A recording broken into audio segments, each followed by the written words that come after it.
Hello everyone, स्वागत है आपका आपके अपने चैनल परफेक्ट फार्मेसी पे।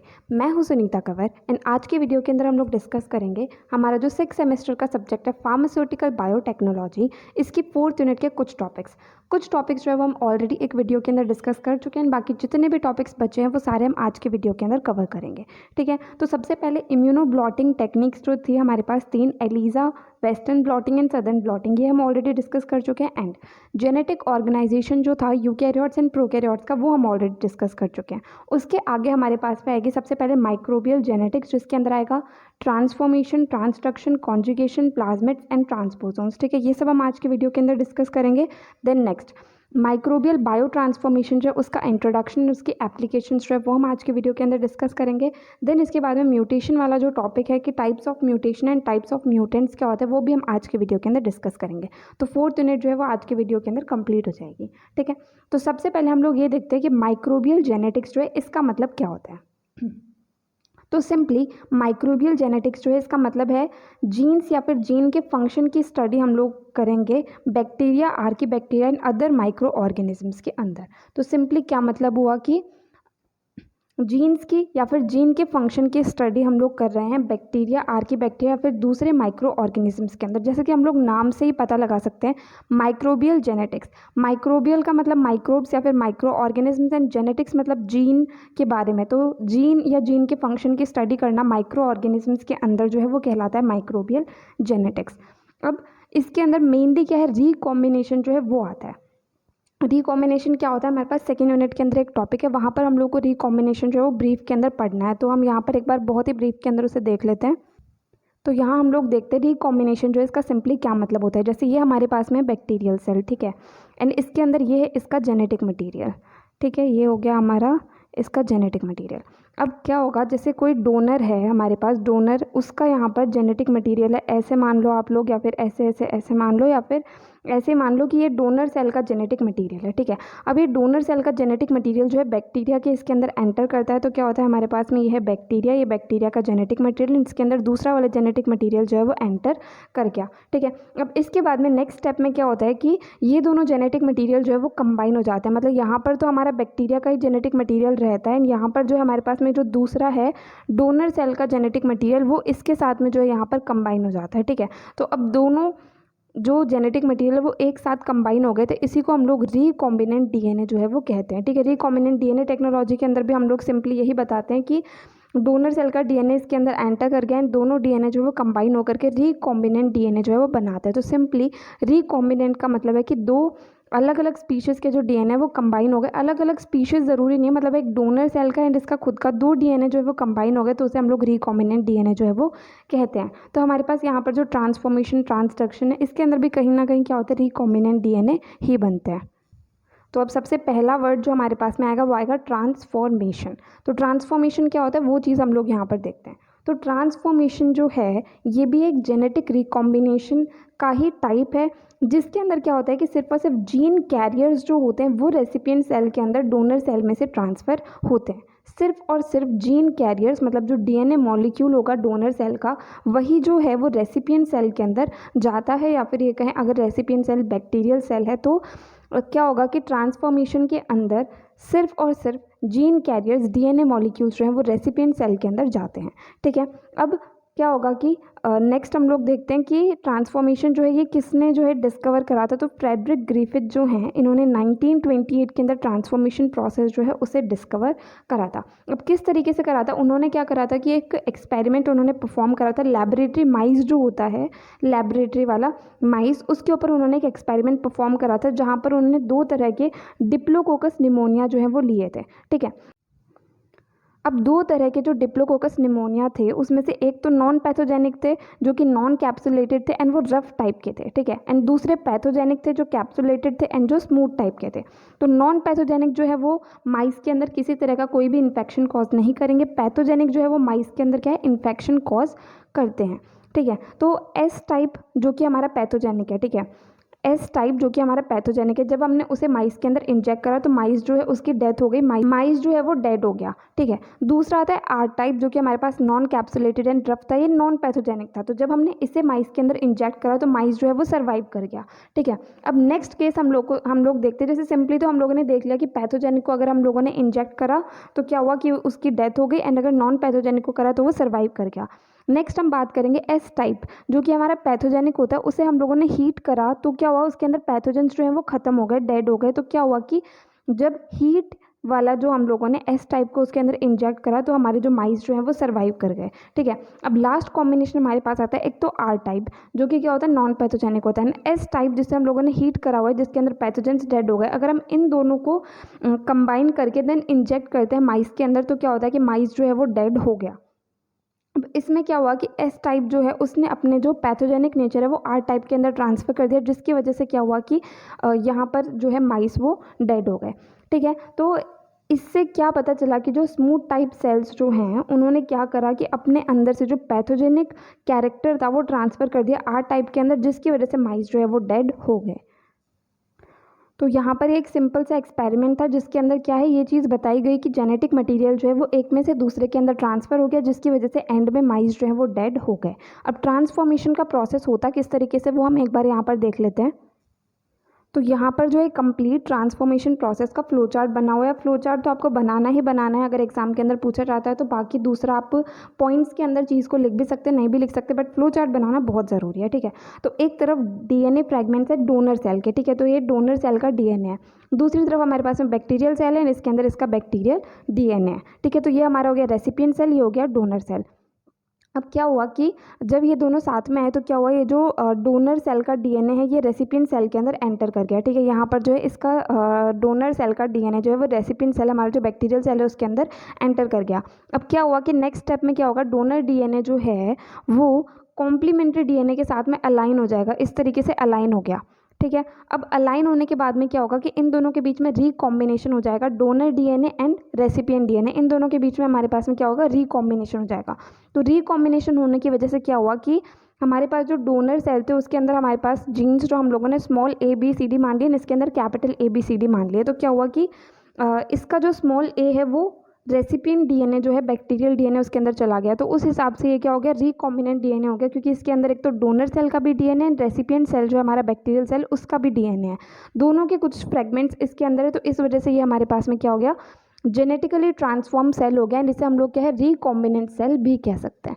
तो इस तरीके से हमारे पास में ट्रांसफॉर्मेशन के अंदर रिकॉम्बिनेंट डीएनए जो है वो बनता है, बाकी जो रिकम्बाइन नहीं हुआ इसके साथ में वो जो है बाद में डिग्रेड हो जाता है। ठीक है, तो ये है जेनेटिकली ट्रांसफॉर्म्ड सेल। ट्रांसफॉर्मेशन के अंदर भी सिंपली जो रिकॉम्बिनेशन होता है वही हम लोग यहाँ पर देखते हैं, बट इसके अंदर क्या होता है कि सिर्फ और सिर्फ जीन कैरियर्स जो है वो इसके अंदर ट्रांसफ़र होते हैं, ये चीज़ हम लोग को ध्यान रखनी है। बाकी होगा तो सबके अंदर कहीं ना कहीं रिकॉम्बिनेशन ही होगा, लेकिन यहाँ पर सिर्फ और सिर्फ जीन्स यहाँ पर ट्रांसफ़र हुए वो चीज़ हम लोग को ध्यान रखनी है। फिर दोनों ऐसे कंबाइन हो गए, अलाइनमेंट हो गया, उसके बाद में लास्ट में रिकॉम्बिनेशन जो है वो यहाँ पर हो गया।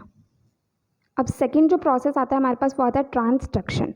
ट्रांसडक्शन जो है ये भी एक type of genetic recombination method ही है, जिसके अंदर क्या होगा कि जेनेटिक मटेरियल जो है वो डोनर से रेसिपिएंट सेल के अंदर ट्रांसफ़र होगा नॉन रेप्लिकेटिंग बैक्टीरियोफेज की मदद से। बैक्टीरियोफेज क्या होता है, ये एक ऐसा वायरस होता है जो बैक्टीरिया जो है उसे इन्फेक्ट करता है। तो इसके अंदर जेनेटिक मटेरियल जो है डोनर से रेसिपिएंट सेल के अंदर नॉन रेप्लिकेटिंग बैक्टीरियोफेज जो है उसकी मदद से ट्रांसफ़र होता है। ठीक है, तो इसके अंदर क्या होता है, स्मॉल फ्रैगमेंट जो होता है बैक्टीरियल डीएनए का, छोटा सा फ्रैगमेंट बैक्टीरियल डीएनए का, वो बैक्टीरियोफेज के अंदर इनकॉर्पोरेट हो जाता है। जब ये बैक्टीरियोफेज जो है न्यू बैक्टीरियल सेल को इन्फेक्ट करता है तो वो जेनेटिक मटेरियल को ट्रांसफ़र कर देता है उसके अंदर, एंड द जेनेटिक रिकॉम्बिनेशन जो है वो यहाँ पर हो जाता है। ठीक है, अब जो ट्रांसडक्शन का प्रोसेस है ये हमारे पास में जोशुआ लैडरबर्ग एंड नॉर्टन जिंडर जो है इन्होंने डिस्कवर करा था 1952 के अंदर, जब वो रिसर्च कर रहे थे साल्मोनेला टाइफी म्यूरियम के ऊपर। ठीक है, तो ये हमारा बेसिकली ट्रांसडक्शन हो गया। इसके अंदर क्या होगा कि जेनेटिक रिकॉम्बिनेशन का ये एक मेथड होता है। इसके अंदर जेनेटिक मटेरियल डोनर से रेसिपिएंट सेल के अंदर बैक्टीरियोफेज की मदद से जो है ट्रांसफ़र होता है। अब ये जो है हमारे पास दो टाइप का होता है, एक तो आता है जनरलाइज ट्रांसडक्शन, एक आता है स्पेशलाइज ट्रांसडक्शन।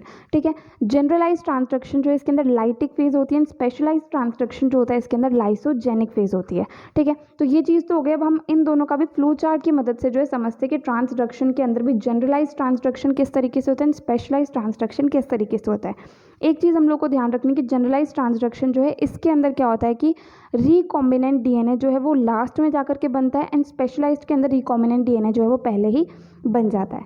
ठीक है,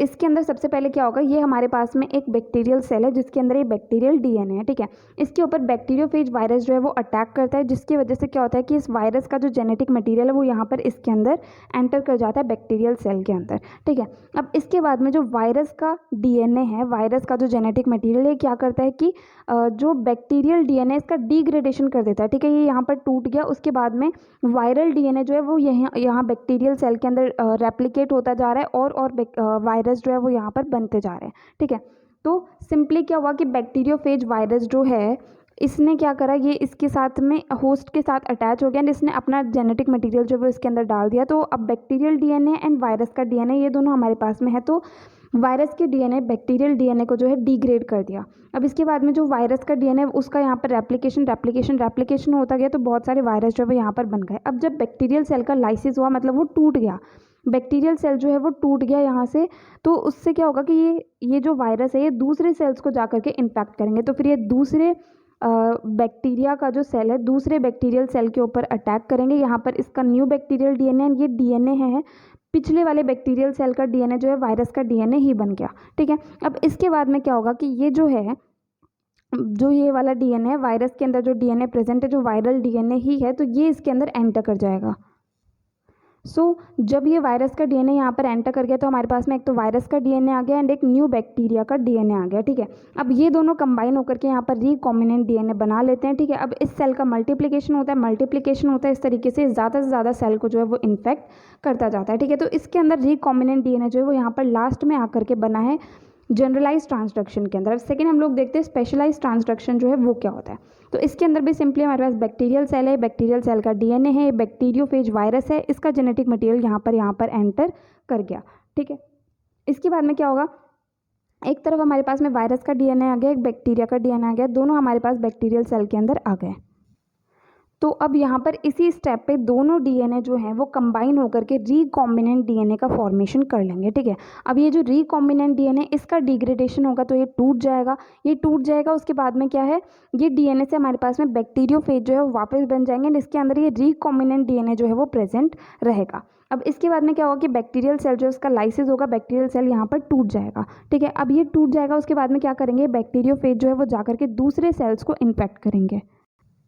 अब जैसे वायरस है जो कि क्या बैक्टीरियल पिछले वाले बैक्टीरियल सेल के अंदर प्रेजेंट है, तो इसके अंदर इस तरह का जेनेटिक मटेरियल, ये हमारा न्यू बैक्टीरियल सेल है।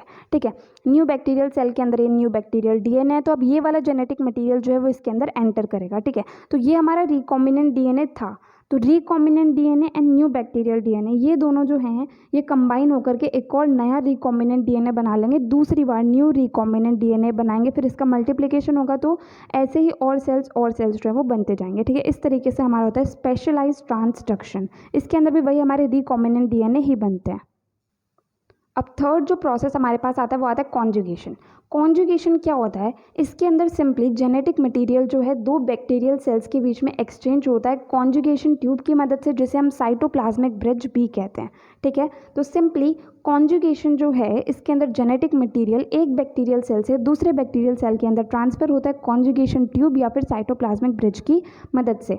अब इसे डिस्कवर किसने करा था, Joshua Lederberg and Edward Tetam जो हैं इन्होंने 1946 के अंदर ई कोलाई के अंदर जो है कॉन्जुगेशन प्रोसेस को डिस्कवर करा था। ठीक है, अब इसके अंदर होता क्या है, तो बैक्टीरिया जो है वो दो तरह के होते हैं, एक तो होता है F+ सेल, एक होता है F- सेल। तो प्लस एंड माइनस हम किस हिसाब से कहेंगे, एक हमारे पास में फैक्टर होता है F फैक्टर। ठीक है, F फैक्टर हमारे पास में होता है, तो जिन सेल्स के अंदर F फैक्टर जो है वो प्रेजेंट होता है उन्हें हम F+ सेल कहते हैं, जिन सेल्स के अंदर F फैक्टर जो है वो एब्सेंट होता है तो उन्हें हम लोग F- सेल कहते हैं। ठीक है, एफ प्लस सेल जो होता है इसे मेल टाइप या फिर डोनर सेल कहा जाता है। ये क्या करता है, डीएनए को डोनेट करता है। एफ माइनस सेल जो होता है इसे फीमेल टाइप या फिर रेसिपिएंट सेल कहा जाता है। ये क्या करता है, डीएनए को इससे रिसीव करता है। ठीक है, तो सिंपली एफ प्लस सेल हम उसे कहेंगे जिसके अंदर एफ फैक्टर प्रेजेंट है, एफ माइनस सेल हम उसे कहेंगे जिसके अंदर एफ फैक्टर जो है वो एब्सेंट है। ठीक है, अब कॉन्जुगेशन प्रोसेस जो है वो किस तरीके से होगा उसे हम लोग ऐसे स्टेप बाय स्टेप जो है एक्सप्लेन कर देते हैं यहाँ पर। सबसे पहले क्या होगा, हमारे पास में 2 बैक्टीरियल सेल हैं। ठीक है, एक सेल है उसे हम बोलेंगे एफ प्लस सेल, क्योंकि इसके अंदर ये जो है ये हमारा एफ फैक्टर है, एफ फैक्टर डबल स्ट्रैंड वाला, तो इसके अंदर एफ फैक्टर प्रेजेंट है इसलिए हम लोग इसे कहेंगे एफ प्लस सेल। इसके अंदर एफ फैक्टर जो है वो एब्सेंट है तो इसलिए इसे हम कहेंगे एफ माइनस सेल। ठीक है, ये हमारे पास में एक बैक्टीरियल सेल है जिसका डोनर डीएनए ये रहा, एंड ये हमारे पास में दूसरा बैक्टीरियल सेल है जिसके अंदर रेसिपिएंट डीएनए ये रहा, एंड बीच में जो है इसे हम लोग कहते हैं कॉन्जुगेशन ट्यूब, साइटोप्लाज्मिक ब्रिज, या फिर इसे हम लोग सेक्स पाइलस भी कहते हैं। अब इसके अंदर एफ फैक्टर प्रेजेंट है तो ये क्या करेगा, डोनेट करेगा इसको, एंड ये हो जाएगा हमारे पास डोनर सेल, ये हो जाएगा रेसिपिएंट सेल। ठीक है, अब इसके बाद में क्या होगा कि जो 2 स्ट्रैंड्स हैं एफ फैक्टर के वो अलग अलग हो जाएंगे। ठीक है, पहले तो ये अलग अलग होंगे, उसके बाद में एक स्ट्रैंड जो है वो दूसरे सेल के अंदर पास हो जाएगा। जैसे यहाँ पर हम लोग देख सकते हैं कि ये स्ट्रैंड जो है दोनों अलग अलग हो गए, एक स्ट्रैंड जो है इधर रह गया एंड दूसरा स्ट्रैंड जो है वो दूसरे सेल के अंदर आ गया। तो अब दोनों के दोनों जो हमारे पास बैक्टीरियल सेल है दोनों के अंदर एक एक स्ट्रैंड जो है एफ फैक्टर का वो प्रेजेंट है। ठीक है, अब नेक्स्ट स्टेप के अंदर क्या होगा कि सेल जो हैं वो खुद ही दूसरा स्ट्रैंड जो है वो डेवलप कर लेंगे। ठीक है, तो इससे क्या होगा कि दोनों ही सेल के अंदर एफ फैक्टर जो है वो टोटल डबल स्ट्रैंडेड जो है वो प्रेजेंट हो जाएंगे। तो इस वजह से अब हमारे पास दोनों ही सेल जो है वो एफ प्लस हो गए, क्योंकि दोनों के अंदर ही एफ फैक्टर प्रेजेंट है। ठीक है, अब कुछ देर के बाद में जब दोनों के अंदर एफ फैक्टर प्रेजेंट हो गया तो क्या होगा कि इसके बीच में जो कॉन्जुगेशन ट्यूब बनी हुई है वो यहाँ से टूट जाएगी एंड दोनों बैक्टीरियल सेल जो है वो अलग अलग हो जाएंगे। तो इस तरीके से कॉन्जुगेशन के अंदर क्या होता है, एफ फैक्टर जो है उसका ट्रांसफ़र होता है जेनेटिक मटेरियल के रूप में, एक सेल से दूसरे सेल के अंदर वो ट्रांसफ़र हो जाता है। तो इससे हमारे पास में दोनों ही सेल जो हैं वो एफ प्लस सेल बन जाते हैं। तो ये जो है ये हमारा कॉन्जुगेशन का प्रोसेस होता है। तो ये तीनों ही प्रोसेस के अंदर क्या है, जेनेटिक मटेरियल जो हो गया उसका कहीं ना कहीं ट्रांसफ़र हो रहा है, रिकॉम्बिनेशन हो रहा है, ये सारी चीज़ें हो रही हैं। तो समझ तो आप लोगों को आ गया होगा, बस ये जो है ये चीज़ें, ये डायग्राम वाला जो है ये वाला पार्ट बनाना एग्जाम के अंदर बहुत ज़्यादा ज़रूरी है, प्रॉपर लेबलिंग के साथ में, जो कि आपको नोट्स के अंदर मिल जाएगा। अब फोर्थ जो पॉइंट आता है हमारे पास वो आता है प्लाज्मिड। तो प्लाज्मिड वाला टॉपिक हम लोगों ने सेकेंड यूनिट के अंदर भी देखा हुआ है। तो प्लाज्मिड होते क्या है, प्लाज्मिड जो है simply extra chromosomal small circular double standard DNA molecules होते हैं जो कि मेनली प्रोकैरियोट्स के अंदर प्रेजेंट होते हैं एंड कभी कभी यूकैरियोट्स के अंदर, जैसे कि ईस्ट हो गया, उसके अंदर भी प्रेजेंट हो सकते हैं। तो सिंपली प्लाज्मिड के डेफिनेशन क्या होगी, ये एक्स्ट्रा क्रोमोसोमल जेनेटिक मटेरियल होते हैं, स्मॉल होते हैं, सर्कुलर होते हैं, डबल स्टैंडर्ड डीएनए मॉलिक्यूल्स होते हैं जो कि प्रोकैरियोट्स के अंदर प्रेजेंट होते हैं लाइक बैक्टीरिया, एंड कभी कभी यूकैरियोट्स के अंदर भी प्रेजेंट हो सकते हैं जैसे कि ईस्ट। ये जो है प्लाज्मिड ये डिस्कवर करे थे लैडरबर्ग ने 1952 के अंदर। अब प्लाज्मिड्स जो होते हैं इनके पास एक प्रॉपर्टी होती है कि ये खुद ही रेप्लिकेट हो सकते हैं, मतलब सेल्फ रेप्लिकेशन की प्रॉपर्टी जो है इनके पास में होती है, मतलब ये खुद ही जो है रेप्लिकेट हो जाते हैं, खुद के रेप्लिकेशन खुद ही बना लेते हैं। अब प्लाज्मिड्स जो होते हैं हम लोग सेक्स फैक्टर्स भी कह सकते हैं, ट्रांसफर फैक्टर्स भी कह सकते हैं, या फिर एक्स्ट्रा क्रोमोसोमल रेप्लिकेंट्स भी कह सकते हैं। तो सिंपली प्लाज्मिड की डेफिनेशन हम लोग को देखनी है, उसके बाद में हम लोग देखते हैं प्लाज्मिड जो है इसका डायग्राम किस तरीके से होगा। तो यहाँ पर जो है इसका डायग्राम या फिर इसका जो जनरल स्ट्रक्चर है वो बना हुआ है। इसके ऊपर एक सेलेक्टेबल मार्कर प्रेजेंट होता है, देन प्रमोटर प्रेजेंट होता है, देन 2 जो है हमारे पास में रेस्ट्रिक्शन साइट्स प्रेजेंट है एंड इनके अंदर जो है जीन्स वो इंसर्टेड है। ठीक है, inserted gene and restriction sites, then ori जिसे ओरिजिन ऑफ रेप्लिकेशन कहते हैं वो प्रेजेंट है। यहाँ पर ARG जो कि होता है एंटीबायोटिक रेजिस्टेंस जीन, वो यहाँ पर प्रेजेंट है। अब जो हमारे पास में प्लाज्मिड होता है इसकी प्रॉपर्टीज़ क्या होती है, प्लाज्मिड जो है नेचुरली साइटोप्लाज्म जो होता है उसके अंदर ही मिलता है, ये मेन क्रोमोसोम से सेपरेटेड होता है, मोस्टली सर्कुलर होता है, कभी कभी लीनियर भी हो सकता है। ठीक है, इसके अंदर सेल्फ रेप्लिकेशन की प्रॉपर्टी होती है, ये तो हम लोगों ने पहले ही देख लिया। ये क्या है, जीन ट्रांसफ़र के अंदर मदद करता है, जैसे कि कॉन्जुगेशन होता है उसके अंदर। ठीक है, इनका नंबर 1 से 1000 हो सकता है एक सेल के अंदर। अब हम लोग देखते हैं प्लाज्मिड के टाइप। तो जनरली प्लाज्मिड जो है हमारे पास में 5 टाइप्स के होते हैं। एफ प्लाज्मिड जैसे कि हम लोगों ने कॉन्जुगेशन के अंदर देखा था, तो एफ प्लाज्मिड जो है इसे एफ फैक्टर या फिर सेक्स फैक्टर भी कह सकते हैं, इसे एपिसोम भी कहा जाता है। अब एफ प्लाज्मिड जो है इसका मेजर रोल रहता है ई कोलाई के अंदर कॉन्जुगेशन जो होता है वहाँ पर, जैसा कि अभी हम लोगों ने पीछे देखा था। एफ प्लाज्मिड क्या होता है, ये इंटीग्रेट होते हैं क्रोमोसोम के साथ में एंड कन्वर्ट होते हैं high frequency of recombination strain के अंदर, ठीक है। तो एफ प्लाज्मिड के बारे में हम लोगों ने पीछे देखा ही था कि एफ फैक्टर या फिर सेक्स फैक्टर होता है, मतलब एक के अंदर प्रेजेंट होता है, नहीं होता। हम कॉन्जुगेशन के अंदर जो है इसका एफ प्लाज्मिड का मेन रोल रहता है। दूसरा हमारे पास में आता है आर प्लाज्मिड। आर प्लाज्मिड क्या होता है, रेजिस्टेंस प्लाज्मिड ये होता है। इसके अंदर क्या होता है, एक या एक से ज़्यादा एंटीबॉडी से रेजिस्टेंस जो है वो प्रेजेंट होता है, ठीक है। देन ये साइज़ में बड़ा होता है एंड इसकी एक सेल के अकॉर्डिंग जो है कॉपीज़ कम होती हैं। एग्जाम्पल आता है इसका प्लाज्मिड R100। नेक्स्ट हमारे पास में आता है कोल प्लाज्मिड। कोल प्लाज्मिड जो है मेनली क्या होते हैं, ई कोलाई के अंदर प्रेजेंट होते हैं। जैसे कॉल E1 जो है वो ई कोलाई के अंदर प्रेजेंट होता है एंड वहाँ पर जो है इसको किल करता है। तो कोल नाम भी ई कोलाई से ही आया है। इसके अंदर क्या होता है, ऐसे जीन्स प्रेजेंट होते हैं जो क्या करते हैं, बैक्टीरियोसेंस बनाते हैं, मतलब बैक्टीरिया को किल करने का काम करते हैं। नेक्स्ट हमारे पास आते हैं मेटाबॉलिक प्लाज्मिड। तो मेटाबॉलिक प्लाज्मिड्स जो होते हैं इन्हें डिग्रेडेटिव प्लाज्मिड्स भी कहते हैं। इसके अंदर जो है जीन्स प्रेजेंट होते हैं जो ऐसे एंजाइम के लिए कोड करते हैं जो क्या करेंगे, अनयूजुअल सब्सटेंसेस जो प्रेजेंट होते हैं उन्हें डिग्रेड कर देते हैं, उन्हें तोड़ देते हैं। जैसे कि पेस्टिसाइड्स हो गए, शुगर्स हो गए, उन्हें तोड़ने का काम ये करते हैं, ठीक है। लास्ट हमारे पास आते हैं वायरुलेंस प्लाज्मिड। तो अब जो वायरुलेंस प्लाज्मिड होते हैं क्या करते हैं, जो होस्ट बैक्टीरियम होता है उसे ज़्यादा पैथोजेनिक बना देते हैं, क्योंकि इनके पास में एबिलिटी होती है कि होस्ट के अंदर जो डिफेंस या फिर टॉक्सिन्स प्रोड्यूस करने की एबिलिटी होती है उसे रेजिस्ट कर देते हैं। तो ओवरऑल वायरुलेंस प्लाज्मिड जो है वो होस्ट बैक्टीरियम को ज़्यादा पैथोजेनिक बनाते हैं, ठीक है। तो ये हो गया हमारा कंप्लीट प्लाज्मिड वाला टॉपिक। तो प्लाज्मिड जो है वो जनरली 5 मार्क्स या 10 मार्क्स के अंदर नहीं पूछा जाता है। ये क्वेश्चन जो है सिंपली 2 मार्क्स के अंदर ही प्लाज्मिड के बारे में पूछा जाता है। अब नेक्स्ट हमारे पास आता है ट्रांसपोजोन्स। तो ट्रांसपोजोन जो है सिंपली एक ऐसा डीएनए सीक्वेंस होता है जो खुद को अपनी जगह से मूव कर सकता है या फिर कहीं पर भी इंसर्ट कर सकता है नई लोकेशन के ऊपर जीनोम के अंदर, ठीक है। तो simply a transposon is a DNA sequence that can move और insert itself at a new location in the genome, ठीक है। अब ये जो फिनोमिना होता है ट्रांसपोजोन के मूवमेंट का न्यू साइट के ऊपर, उस चीज़ को जो है ट्रांसपोजिशन कहा जाता है। तो सिंपली ट्रांसपोजोन क्या हो गया, ऐसे डीएनए सीक्वेंस हो गए एक जीनोम के अंदर, एक जीनोम है उसके अंदर ऐसे डीएनए सीक्वेंस जो मूव हो सकते हैं या फिर इंसर्ट कर सकते हैं खुद को एक नई लोकेशन के ऊपर, ठीक है।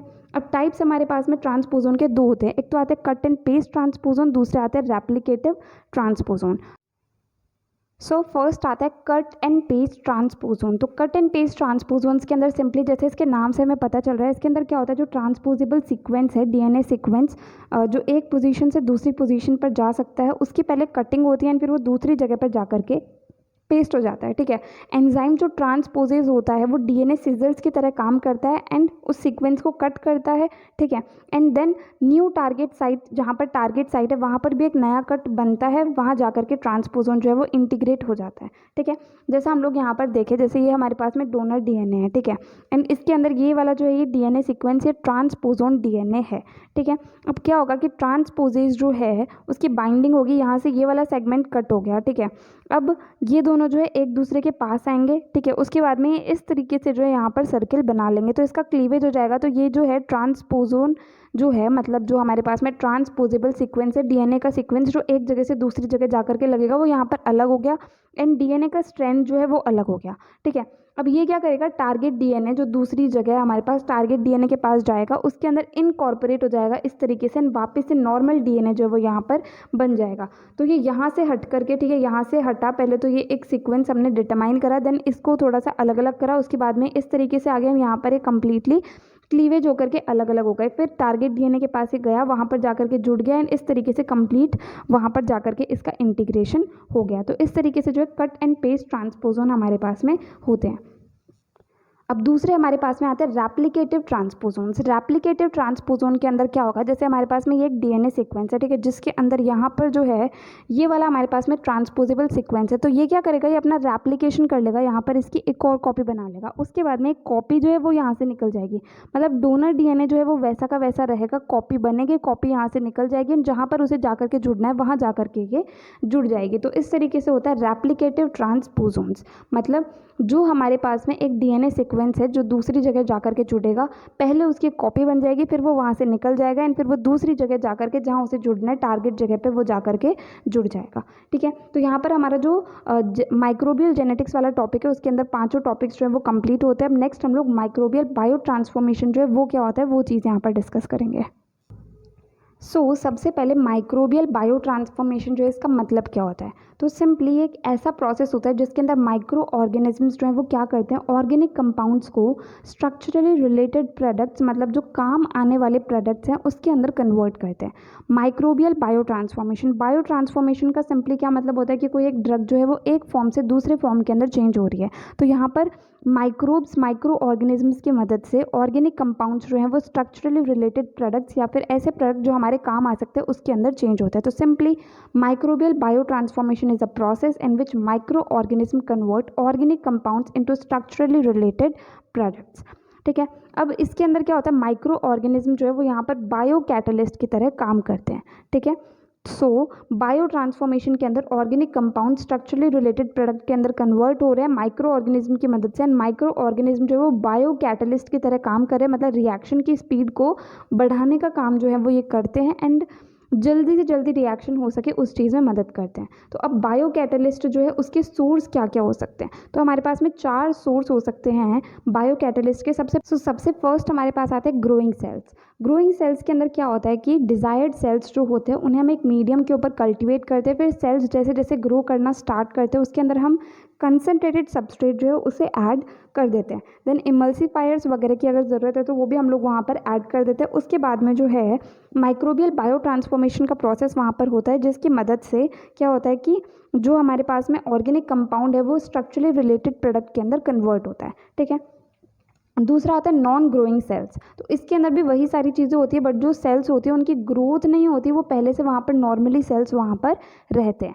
ठीक है, अब जो ये रेस्टिंग या फिर नॉन ग्रोइंग सेल्स होते हैं इन्हें प्रेफर करा जाता है क्योंकि इसके अंदर हाई कंसंट्रेशन ऑफ सबस्ट्रेट जो है वो माइक्रो ऑर्गेनिज्म की ग्रोथ को रोक सकती है। तीसरा आता है इमोबिलाइज सेल्स। तो सबसे फर्स्ट यूनिट जो है हमारे पास में एंजाइम इमोबिलाइजेशन। तो उसके अंदर हम लोग को पता है कि हम लोग क्या करते हैं, एंजाइम को इमोबिलाइज करते हैं, मतलब क्या कर रहे हैं कि एक सरफेस पे हम लोग उसे अटैच कर देते हैं। तो उसी तरीके से यहाँ पर ये होता है इमोबिलाइज सेल्स के अंदर हम लोग क्या करेंगे, सेल्स को एक सरफेस के ऊपर अटैच कर देंगे, उसकी मदद से हम लोग क्या करेंगे कि माइक्रो ऑर्गेनिजम्स की मदद से कंपाउंड को स्ट्रक्चरली रिलेटेड प्रोडक्ट के अंदर कन्वर्ट करेंगे। इमोबिलाइज्ड एंजाइम्स के अंदर हम लोग सिंपली एंजाइम्स जो है उनका इमोबिलाइजेशन करेंगे एंड उसकी मदद से जो है माइक्रोबियल बायो ट्रांसफॉर्मेशन का प्रोसेस करेंगे। ठीक है, इस तरीके से हमारे पास में ये अलग अलग जो है बायो कैटलिस्ट के सोर्स होते हैं। अब नेक्स्ट हमारे पास आती है टाइप्स ऑफ रिएक्शन। तो अलग अलग रिएक्शंस जो आती हैं, जैसे बायो ट्रांसफॉर्मेशन का मतलब कहीं ना कहीं मेटाबॉलिज्म ही है, जैसे फेज फर्स्ट फेज सेकंड उसके अंदर बहुत सारी रिएक्शंस आती है, सब हम बहुत बार पढ़ चुके हैं। तो वही चीज़ें हम लोग को यहाँ पर पढ़नी है। तो इसके अंदर रिएक्शन सबसे पहले हमारे पास में आती है ऑक्सीडेशन रिएक्शन। ठीक है, ऑक्सीडेशन के अंदर सिंपली क्या होता है, हम सबको पता है ऑक्सीडेशन के अंदर क्या होगा कि ऑक्सीजन का कहीं ना कहीं एडिशन होता है। ठीक है, एंड क्या और रिमूवल ऑफ हाइड्रोजन हो जाता है, लॉस ऑफ इलेक्ट्रॉन हो जाता है। तो ये सारी चीज़ें जो है ऑक्सीडेशन के अंदर होती है। ठीक है, इसके अंदर ऑक्सीडेशन अल्कोहल का हो सकता है, एल्डिहाइड्स का हो सकता है, ऑक्सीडेटिव डिग्रेडेशन हो सकता है अल्काइल चेन्स का, ऑक्सीडेटिव डीअमीनेशन हो सकता है। इस तरीके से अलग अलग प्रोसेसेस जो है इसके अंदर हो सकते हैं।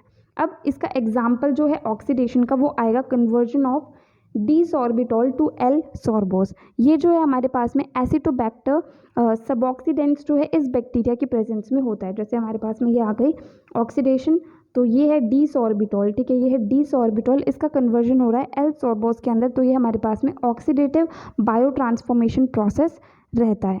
ठीक है, तो इसके अंदर हमारे पास में क्या है, बैक्टीरिया एसिटोबैक्टर सबऑक्सीडेंट्स जो है वो यूज़ हो रहा है। अब ऑक्सीडेशन के अंदर ही दूसरा एग्जाम्पल आता है नैफ्थलीन, जो है उसका कन्वर्जन सैलिसाइलिक एसिड के अंदर, ये जो है सीडोमोनास एरियोजिनोसा बैक्टीरिया की प्रेजेंस में होता है। ठीक है, दूसरी रिएक्शन हमारे पास रिडक्शन आती है। रिडक्शन के अंदर क्या होता है, हम लोग को सबको पता है सिंपली क्या होता है, removal of oxygen, addition of hydrogen या फिर एडिशन ऑफ इलेक्ट्रॉन्स। ठीक है, इसके अंदर जनरली क्या रिएक्शंस आती हैं, reduction of organic acids, aldehydes, ketones, ये सारी चीज़ें जो हैं वो रिडक्शन के अंदर आती हैं। ठीक है, अब रिडक्शन के अंदर जो हमारे पास में एग्जाम्पल आएगा, तो पहला एग्जाम्पल आता है बेंज एल्डिहाइड, जो है इसका कन्वर्जन हो रहा है बेंजाइल अल्कोहल के अंदर। तो ये जो है सैकेरोमाइसिस सर्विस, ये बैक्टीरिया जो है उसके प्रेजेंस में होता है। ठीक है। दूसरा नाइट्रोपेंटाक्लोरोबेंजीन जो है इसका पेंटाक्लोरोएनिलीन के अंदर कन्वर्जन जो हो रहा है ये भी एक रिडक्शन रिएक्शन है जो कि सैकेरोमाइसिस ऑरिफिशियंस के प्रेजेंस में होता है, ठीक है। अब थर्ड रिएक्शन जो आती है हमारे पास वो आता है हाइड्रोलाइसिस। हाइड्रोलाइसिस के अंदर सिंपली क्या होता है, एडिशन ऑफ वाटर होता है। तो लार्ज नंबर ऑफ एस्टर्स हो गए, ग्लाइकोसाइड्स हो गए, इपॉक्साइड्स हो गए, लैक्टोन्स हो गए, बीटा लैक्टम्स हो गए, इन सब का हाइड्रोलाइसिस होता है माइक्रो ऑर्गेनिज्म की मदद से। जैसे कि मैलिक एनहाइड्राइड जो है इससे टार्टरिक एसिड जो है ये फॉर्म हो रहा है, तो ये क्या होता है, एक्रोमोबैक्टर टार्टेरोजीन्स की वजह से होता है, ठीक है। दूसरी तरफ पेनिसिलिन जी या फिर पेनिसिलिन वी जो है ये 6 अमीनो पेनिसिलिनिक एसिड के अंदर कन्वर्ट हो रही है, तो ये जो है पेनिसिलिन एसाइलेज एंजाइम की मदद से होती है, जो कि या तो बैक्टीरियल एसाइलेज एंजाइम होता है या फिर फंगल एसाइलेज एंजाइम होता है। तो ये हमारे पास हो गए हाइड्रोलाइसिस के एग्जाम्पल्स। नाउ फोर्थ रिएक्शन आती है कंडेंसेशन। कंडेंसेशन के अंदर जैसे डिहाइड्रेशन हो गया, देन एस्ट्रिफिकेशन हो गया, ग्लाइकोसाइडेशन हो गया, ये सारी रिएक्शंस जो है वो कंडेंसेशन के अंदर आती है। जैसे स्ट्रेप्टोमाइसिन जो है वो स्ट्रेप्टोमाइसिन फॉस्फेट के अंदर कन्वर्ट हो रहा है, तो ये स्ट्रेप्टोमाइसिस ग्रीसेस के प्रेजेंस में होता है, ठीक है। नेक्स्ट 6 एजा यूरासिल जो है वो 6 एजा यूरासिल राइबोसाइड के अंदर कन्वर्ट हो रहा है, तो ये जो है ई कोलाई के प्रेजेंस में होता है, ठीक है। इस तरीके से वेरियस माइक्रो ऑर्गेनिजम्स जो है वो यहाँ पर इन्वॉल्व होते हैं। देन इसके अंदर डिहाइड्रेशन भी आ सकता है, डीएमिनेशन भी आ सकता है, डीकार्बोक्सिलेशन भी आ सकता है। तो ये सारे के सारे जो है हमारे पास में एग्जाम्पल्स या फिर टाइप्स ऑफ रिएक्शंस आ गए जो कि माइक्रोबियल बायो ट्रांसफॉर्मेशन के अंदर आती हैं। अब लास्ट हम लोग देखते हैं कि माइक्रोबियल बायो ट्रांसफॉर्मेशन जो है इसके एप्लीकेशंस क्या होते हैं। तो इसके एप्लीकेशंस के अंदर हमारे पास आएगा जैसे कि स्टीरॉइड्स हो गए, प्रोस्टाग्लैंडिन्स हो गए, एंटीबायोटिक्स हो गए, इनका प्रोडक्शन या फिर इनका ट्रांसफॉर्मेशन, ठीक है। देन ट्रांसफॉर्मेशन पॉल्यूटेंट्स का, पेस्टिसाइड्स का, ये सारे जो है इसकी हमारे पास एप्लीकेशन आ गई। तो हम अलग अलग पॉइंट करके लिख सकते हैं, जैसे प्रोडक्शन और transformation of steroids, then production और transformation of prostaglandins, antibiotics, transformation of pollutants, pesticides. तो इस तरीके से ये सारे के सारे जो है हमारे पास में माइक्रोबियल बायो ट्रांसफॉर्मेशन जो है इसकी एप्लीकेशंस हो गई। अब नेक्स्ट एंड लास्ट टॉपिक हमारे पास में आता है म्यूटेशन। तो म्यूटेशन क्या होता है, कोई भी ऑल्टरेशन आ जाता है किसी भी इंडिविजुअल के फिनोटाइप के अंदर, तो उसे हम लोग जो है म्यूटेशन कहते हैं। तो सिंपली इसकी डेफिनेशन क्या होगी, an abrupt alteration in phenotype of an individual is known as mutation, ठीक है। कोई फिनोटाइप हो गया या जीनोटाइप हो गया, उसके अंदर किसी भी तरह का अचानक से चेंजेस आ जाते हैं, तो उसे हम लोग जो है म्यूटेशन कहते हैं। तो म्यूटेशन हम लोग को सबको पता है, सिंपली म्यूटेशन का मतलब क्या होता है कि जीनोम है उसके अंदर कोई भी परमानेंट या फिर कोई भी टेम्परेरी चेंज आ गया, जैसे कि नंबर या फिर सीक्वेंस जो है न्यूक्लियोटाइड्स के उसके अंदर कुछ भी चेंजेस हो गए, तो उसे हम लोग जो है म्यूटेशन कहते हैं, ठीक है। कोई भी परमानेंट या फिर रेयर या फिर जो टेम्परेरी चेंज आ गया जीनोम या फिर डीएनए के अंदर, या फिर एब्रप्ट ऑल्टरेशन आ गई फिनोटाइप ऑफ इंडिविजुअल के अंदर, उसे हम सिंपली म्यूटेशन कहते हैं। म्यूटेशन वर्ड का मतलब ही क्या होता है, चेंजेस होता है। तो जीनोम के अंदर या किसी भी चीज़ के अंदर किसी भी तरह के चेंजेस आ गए, वो हमारी हो गई सिंपली म्यूटेशन। म्यूटेशन जो है इवोल्यूशन होने के लिए ज़रूरी होती हैं। ऑल्दो क्या होता है, मोस्ट ऑफ द म्यूटेशंस जो है उनका कोई इफेक्ट नहीं होता ऑर्गेनिज्म के ऊपर जिसके अंदर वो हो रहे हैं। कुछ म्यूटेशंस जो हैं वो बेनिफिशियल भी होती हैं, मतलब अच्छी भी होती हैं। कुछ म्यूटेशन जो है वो दिक्कत करने वाली भी होती हैं। कुछ म्यूटेशन जो है वो किसी भी तरह का कोई भी इफेक्ट जो है वो शो नहीं करती हैं। देन हमारे पास में आता है म्यूटेंट। म्यूटेंट क्या होता है, एक ऐसा ऑर्गेनिज्म या फिर एक ऐसा लिविंग सिस्टम जिसके अंदर म्यूटेशन हो रहा है, उसे हम लोग कहेंगे म्यूटेंट, ठीक है। अब नेक्स्ट हमारे पास आता है टाइप्स ऑफ म्यूटेशन, जो कि हमारा बहुत ही इंपॉर्टेंट टॉपिक है। म्यूटेशन अगर हमारे पास आएगा तो यहाँ पर हम लोग जितने पॉइंट्स म्यूटेशन के बारे में डिस्कस कर रहे हैं, सबसे पहले उसके डेफिनेशन, उसके टाइप्स, देन उनके एग्जांपल्स, वो सारी चीज़ें जो है वो हम लोग वहाँ पर लिख सकते हैं। ये बहुत बार म्यूटेशन वाला टॉपिक एग्जाम के अंदर पूछा भी जाता है, ठीक है। तो म्यूटेशन के टाइप्स हमारे पास में 4 टाइप्स आ गए। सबसे पहले आ गया पॉइंट म्यूटेशन। इसके अंदर भी हमारे पास अलग अलग आती है, जैसे nonsense mutation, missense mutation and silent mutation. दूसरे आते हैं फ्रेम शिफ्ट म्यूटेशन, जिसके अंदर डिलीशन एंड इंसर्शन आता है। नेक्स्ट आते हैं न्यूट्रल म्यूटेशन एंड नेक्स्ट आता है डुप्लीकेशन म्यूटेशन, ठीक है। अब ये सारे के सारे जो हैं ये होते क्या हैं, इनके बारे में हम लोग यहाँ पर मतलब इनको समझ लेते हैं कि ये होते क्या हैं। बाकी समझ में आ जाएगा तो फिर तो आप लोग अपनी मर्जी से लिख के आ ही सकते हैं, ठीक है। तो सबसे पहले हम देखते हैं पॉइंट म्यूटेशन जो होता है। तो पॉइंट म्यूटेशन जो है इसके अंदर सिंपली क्या होगा, सिर्फ और सिर्फ पॉइंट इसका नाम है, तो इसके अंदर सिर्फ और सिर्फ सिंगल न्यूक्लियोटाइड जो है वो चेंज होता है डीएनए सीक्वेंस के अंदर, ठीक है। अब पॉइंट के अंदर हमारे पास 2 ट्रांजिशन एंड ट्रांसवर्जन भी आते हैं। ये तीनों जो है ये भी हमारे पास पॉइंट म्यूटेशन के अंदर ही आते हैं। तो सबसे पहले हम लोग बात करते हैं ट्रांजिशन की। ये सब हमारे पॉइंट म्यूटेशन के ही एग्जाम्पल है, मतलब इसके अंदर सिर्फ और सिर्फ सिंगल न्यूक्लियोटाइड जो है वही चेंज होगा एक डीएनए सीक्वेंस के अंदर। तो ट्रांजिशन म्यूटेशन जो होता है इसके अंदर सिंपली क्या होता है, एक प्यूरिन जो है वो दूसरे प्यूरिन से चेंज हो रहा है, या फिर एक पिरिमिडीन जो है वो एक पिरिमिडीन से ही चेंज हो रहा है, वो हमारे पास आता है ट्रांजिशन म्यूटेशन। तो प्यूरिन हमारे पास आ जाते हैं adenine and guanine, and pyrimidine हमारे पास आ जाते हैं थायमीन, यूरासिल एंड साइटोसिन। ठीक है, तो एक प्यूरिन प्यूरिन से चेंज हो रहा है, एक पिरिमिडीन पिरिमिडीन से चेंज हो रहा है, तो उस टाइप की म्यूटेशन को हम लोग ट्रांजिशन म्यूटेशन जो है वो कहते हैं। ठीक है, अब इसके अंदर हमारे पास एग्जांपल आ गया, जैसे ये हमारे पास में एक कोड है। ठीक है, thymine adenine cytosine guanine, thymine adenine adenine thymine and cytosine guanine. ठीक है, अब यहाँ पर क्या होगा हमारे पास में, जैसे यहाँ पर है थायमीन एंड एडेनिन। ठीक है,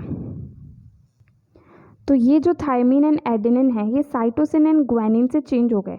मतलब थायमीन जो है पिरिमिडीन है तो इसकी जगह पिरिमिडीन ही आया, एंड एडेनिन जो है ये एक प्यूरिन है, इसकी जगह प्यूरिन ही आया। ठीक है, इस तरीके से एक पिरिमिडीन पिरिमिडीन से चेंज हो रहा है, प्यूरिन प्यूरिन से चेंज हो रहा है, एंड एक ही जगह पर एक ही डीएनए सीक्वेंस के अंदर चेंजेस आ रहे हैं, तो उसे हम लोग कहेंगे ट्रांजिशन म्यूटेशन। दूसरी तरफ ट्रांसवर्जन के अंदर क्या होता है, ट्रांसवर्जन के अंदर क्या होता है कि पिरिमिडीन जो है एक पिरिमिडीन वो प्यूरिन से रिप्लेस होता है, एंड एक प्यूरिन जो है वो पिरिमिडीन से रिप्लेस होता है। ठीक है, तो इसके अंदर भी एक ही डीएनए सीक्वेंस के अंदर चेंज है, बट यहाँ पर एक पिरिमिडीन जो है वो प्यूरिन से चेंज हो रहा है, मतलब थायमीन एडेनिन से चेंज हो रहा है, एंड एडेनिन जो है वो थायमीन से चेंज हो रहा है। ठीक है, इस तरीके से हमारे पास हो गया ट्रांसवर्जन म्यूटेशन। अब नेक्स्ट जो है पॉइंट म्यूटेशन के अंदर हमारे पास आता है नॉन सेंस म्यूटेशन। तो नॉन सेंस म्यूटेशन के अंदर सिंपली क्या होता है कि कहीं ना कहीं से टर्मिनेशन कोडोन जो है वो डेवलप हो जाता है। तो टर्मिनेशन कोडोन डेवलप हो जाता है तो उसकी वजह से क्या होता है कि प्रोटीन का फॉर्मेशन जो है वो इनकम्प्लीट रह जाता है। टर्मिनेशन कोडोन हमारे पास 3 होते हैं, UAA, UAG एंड UGA। तो ये कहीं पर भी डेवलप हो जाते हैं तो उसकी वजह से क्या हो जाता है कि जो कोडिंग है वो वहीं के वहीं रुक जाती है, तो इसीलिए इसे हम लोग क्या कहते हैं, टर्मिनेशन कोडोन। अब नेक्स्ट हमारे पास आता है miss sense mutation. Miss sense mutation के अंदर क्या होता है, एक डीएनए बेस पेयर के अंदर चेंज होता है, जिसके अंदर एक अमीनो एसिड जो है वो दूसरे अमीनो एसिड से चेंज हो जाता है एक जीन के अंदर, एक प्रोटीन के अंदर। ठीक है, जैसे इसका एग्जांपल आता है सिकल सेल एनीमिया के अंदर बीटा चेन के अंदर 6 पोजीशन पर ग्लूटामिक एसिड जो है वो वैलिन के द्वारा रिप्लेस हो जाता है। मतलब एक अमीनो एसिड जो है वो दूसरे अमीनो एसिड से रिप्लेस हो जाता है एक बेस पेयर के अंदर, तो उसे हम लोग कहते हैं मिस सेंस म्यूटेशन। अब नेक्स्ट हमारे पास आता है साइलेंट म्यूटेशन। साइलेंट म्यूटेशन के अंदर क्या होता है, सीक्वेंस जो होते हैं बेसिस के एक डीएनए के अंदर वो चेंज होते हैं, बट अमीनो एसिड का सीक्वेंस जो है उसके अंदर कोई भी चेंज नहीं होता, तो इस वजह से प्रोटीन जो है वो सेम का सेम ही रहता है। तो इस वजह से पीनोटाइप के अंदर कोई भी ऑब्जर्वेबल चेंज जो है वो देखने को नहीं मिलता। जैसे CGA से CGG बन गया, दोनों को ही आर्जिनिन अमीनो एसिड के लिए ही यूज़ करते हैं। तो मतलब जो बेसिस का सीक्वेंस है डीएनए के अंदर वो चेंज होता है, बट अमीनो एसिड का सीक्वेंस जो है उसके अंदर कोई चेंज नहीं आता, जिसकी वजह से फिनोटाइप के अंदर भी कोई चेंज नहीं आता। ठीक है, अब दूसरा हमारे पास में आता है frame shift mutation. Frame shift के अंदर आएंगे deletion and insertion. So frame shift mutation के अंदर क्या होता है कि डीएनए बेसिस जो है उसके अंदर एडिशन या फिर लॉस होता है, जिसकी वजह से जो रीडिंग होती है, जीन का जो रीडिंग फ्रेम होता है वो चेंज हो जाता है। मतलब जैसे 3 बेसिस का हमारे पास में 3 बेसिस का जो है एक रीडिंग फ्रेम होता है जो कि पर्टिकुलर अमीनो एसिड के लिए जो है कोड करता है। तो इसके अंदर क्या होगा कि डीएनए बेसिस ऐड हो जाते हैं, ऐड हो जाएंगे इंसर्शन के अंदर, डिलीशन के अंदर लॉस हो जाएंगे। ठीक है, तो एडिशन या फिर लॉस हो जाता है डीएनए बेसिस का, जिसकी वजह से जीन का जो रीडिंग फ्रेम है वो चेंज हो जाता है, जिसकी वजह से जो अमीनो एसिड के लिए 3 बेसिस कोड करते हैं वो चेंज हो जाते हैं। ठीक है, तो इससे क्या होगा कि ग्रुपिंग जो है इन बेसिस की वो चेंज हो जाएगी, जिससे कि अमीनो एसिड का कोड चेंज हो जाएगा। तो एंड में क्या होगा कि जो रिजल्टिंग जो फाइनल प्रोटीन बनेगा वो नॉन फंक्शनल हो जाएगा। ठीक है, तो सिंपली फ्रेम शिफ्ट म्यूटेशन के अंदर एडिशन या फिर लॉस होता है डीएनए बेसिस का, जिसकी वजह से जीन का रीडिंग फ्रेम जो है वो चेंज हो जाता है, जिसकी वजह से अमीनो एसिड ही चेंज हो जाता है, एंड प्रोटीन जो बनता है वो नॉन फंक्शनल हो जाता है। अब इसके अंदर डिलीशन या इंसर्शन होगा। डिलीशन के अंदर जैसे यहाँ से G जो है वो गायब हो गया, तो ये G गायब हो गया, तो यहाँ पे हमारे पास आगे क्या बन गया, AAG then CAC then GT, इस तरीके से हमारा कोड हो गया। तो ये प्रोटीन जो है बिल्कुल नॉन फंक्शनल हो जाता है। अब इंसर्शन के अंदर एक हम इसके अंदर ऐड कर देंगे, तो यहाँ पर G ऐड हो गया, तो GGA यहाँ पर आ गया, देन AGC आ गया, देन उसके बाद में ACG आ गया, एंड T जो है वो अकेला बन गया। तो ये भी हमारे पास में नॉन फंक्शनल प्रोटीन जो है वो बन गया। ठीक है, अब नेक्स्ट टाइप हमारे पास आता है न्यूट्रल म्यूटेशन। न्यूट्रल म्यूटेशन के अंदर सिंपली क्या होता है, अमीनो एसिड जो है उसका रिप्लेसमेंट हो जाता है बेस सब्सटीट्यूशन की वजह से। ठीक है, अमीनो एसिड, एक अमीनो एसिड दूसरे अमीनो एसिड से चेंज हो जाता है, उसका रिप्लेसमेंट हो जाता है, लेकिन इसके अंदर प्रोटीन के अंदर किसी तरह का कोई भी फंक्शनल चेंज जो है वो नहीं आता। जैसे अमीनो एसिड सेरीन जो है वो थ्रियोनिन के अंदर कन्वर्ट हो गया, वैलिन जो है वो एलिनिन के अंदर कन्वर्ट हो गया। तो इसके अंदर एक अमीनो एसिड दूसरे के अंदर कन्वर्ट हो जाता है, बट प्रोटीन जो है उसके अंदर किसी तरह का कोई भी फंक्शनल चेंज जो है वो नहीं आता है। ठीक है, लास्ट हमारे पास में जो यहाँ पर बच गया वो आ गया डुप्लीकेशन म्यूटेशन। डुप्लीकेशन म्यूटेशन जो है इसके अंदर सिंपली क्या होता है, एक पीस ऑफ डीएनए जो है वो बहुत बार कॉपी हो जाता है। ठीक है, अब इस अनयूजुअल कॉपी की वजह से क्या होगा कि प्रोटीन के अंदर जो है फंक्शनल चेंजेस आ जाते हैं। सो डुप्लीकेशन जो है इसके अंदर सिंपली कोई भी एक पीस ऑफ डीएनए, जैसे ये डीएनए तो इसका कोई भी एक पीस जो है वो बहुत बार जो है यहाँ पर कॉपी हो जाता है। ठीक है, बहुत बार यहाँ पर ये कॉपी हो जाता है, तो उसकी वजह से क्या होता है कि प्रोटीन के अंदर फंक्शनल चेंजेस जो है वो आ जाते हैं। ठीक है, तो ये हमारे पास में कंप्लीट हो गया टाइप्स ऑफ म्यूटेशन। अब नेक्स्ट टॉपिक हमारे पास आता है टाइप ऑफ म्यूटेंट्स। म्यूटेंट्स क्या होता है, म्यूटेशन का जो फाइनल प्रोडक्ट होता है उसे हम लोग म्यूटेंट कहते हैं। तो अब म्यूटेंट जो है ये हमारे पास चार तरह के हो सकते हैं। एक तो आते हैं morphological.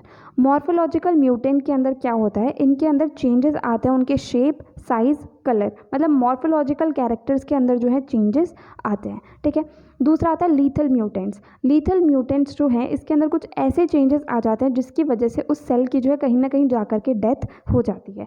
Then conditional lethal mutants जो है इसके अंदर क्या होता है कि स्पेसिफिक एनवायरमेंटल कंडीशंस के ऊपर डिपेंड करता है। इसमें क्या होता है कि जब कंडीशंस अलग होती हैं तो क्या होता है, एक नॉर्मल फिनोटाइप हम लोग को मिलता है, लेकिन दूसरी कंडीशंस के अंदर क्या है, रेस्ट्रिक्टिव कंडीशंस के अंदर लीथल भी वो म्यूटेंट हो सकता है। नेक्स्ट आते हैं बायोकेमिकल म्यूटेंट्स। बायोकेमिकल म्यूटेंट्स के अंदर क्या होता है, इनका बायोकेमिकल फंक्शन जो है वो लॉस्ट हो जाता है, एंड अगर हम किसी एनरिचिंग मीडियम के अंदर उसे डाल दें तो उससे क्या है, नॉर्मल फंक्शन भी वापस आ जाता है। तो इस तरीके से चार तरह के म्यूटेंट्स जो है हमारे पास में होते हैं।